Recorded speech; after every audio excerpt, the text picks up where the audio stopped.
पाकिस्तान जो number 1 channel 4 news Pakistan. अस्सलाम वालेकुम नाज़रीन, आवां शफीक रिंद आवां ॾिसी रहिया 4 न्यूज़ पाकिस्तान।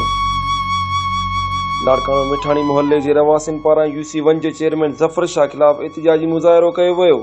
अवां खे ॿुधाईंदा हलूं, लाड़काणो मिठाणी मोहल्ले जे रवासिन पारां UC1 जे चेयरमैन ज़फर शाह जे खिलाफ़ एहतिजाजी मुज़ाहिरो कयो वियो।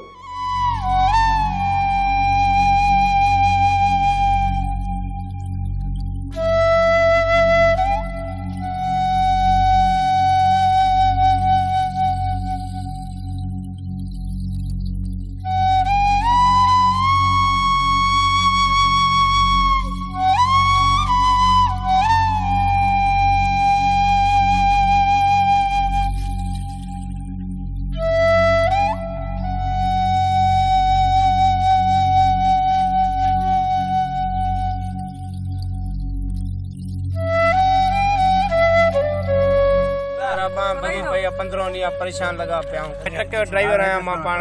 अब्बासी आया ट्रक ड्राइवर आया पियो मोटरसाइकिल हणी हाणे हिन इलाज लाइ बि रुपया न माण्हू इलाज कराए हाणे हिन इलाज लाइ बि रुपया न माण्हू इलाज कराए जो सब किराए ते वेठा आहिनि के घर न नेकर नालियूं तव्हां ॾिठो था उहे बि न ठाराए ॾिनी नाज़िमा पर हाणे फंड जेको